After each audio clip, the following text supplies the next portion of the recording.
Subalit, sa kabila ng lahat ng ito, hindi ba nakapagtataka bakit hindi sinasama si Martin Romualdez sa anumang investigasyon? DOJ man, NBI man, AMLAC man. No ako po ay pinuntahan, no ako po ay dumalo sa imbitasyon ng ICI bilang resource person, binanggit ko at tinanong ko din ito sa kanila. Ganito ba katindi ang kapangyarihang hawak ni Martin Romualdez? Na bagaman hindi siya speaker, tila the name that cannot be mentioned pa din siya at nagagawa pa din niya ang nais niya kaugnay sa isang mapamiling hustisya o selective justice. Sa nagpapatuloy na investigasyon ng Independent Commission for Infrastructure ICI, unang dumating sa CICC si dating DPWH Undersecretary Emil Sadain.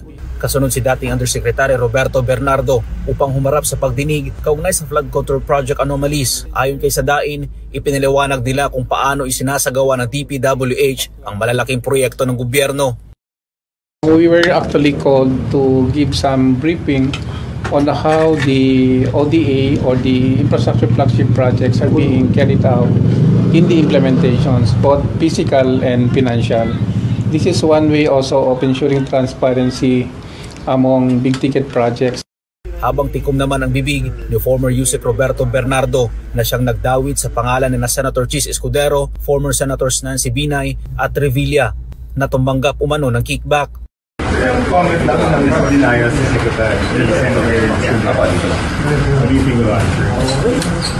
Ayon naman kay ICI Executive Director Brian Keith Hosaka, simula sa susunod na linggo, tuwing Martes at Miyerkules na lang isasagawa ang mga hearing upang mabigyang daan ang masusing pagsusuri ng mga dokumento.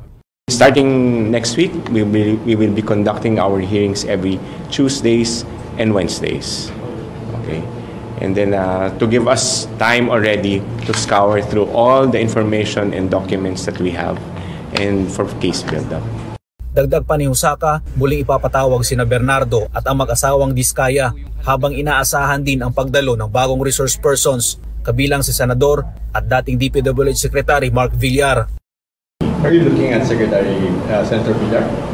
That's a possibility, yes. Why then? I have no idea. It's a commission. Why? Yeah. Because he was a former secretary of DPWH, right?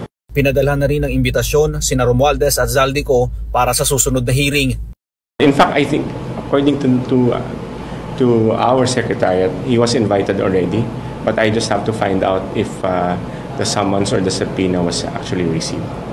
Gayunman, nilinaw ni Hosaka na hindi pa kasama sa rekomendasyon ng komisyon ang pagpapa-freeze ng assets ni Romualdez. He was not part of the recommendation in that filing of ours in the Office of the Ombudsman. Bakit hiniling agad ang freeze order di umano para sa asset ng mga name drop na senador? Pero maliban kay Congressman Zaldico na mukhang nilalaglag na nila, ni isang congressman walang request para sa freeze order. Pagdating naman kay Martin Romualdez na dineliveran ng bilyong piso sa bahay mismo niya, ang sabi ay, quote, "We will work on it lang." In other words, Mr. President, are we truly for transparency and accountability, or are we merely offering a politically convenient sacrificial lamb? Kung nais niyong lumitaw ang katotohanan, kung nais niyong panagutin ang tunay na salarin, kung nais po niyong makulong ang tunay na may kasalanan, huwag ninyong kampihan si Martin Romualdez. Punitin natin ang script ni Martin Romualdez.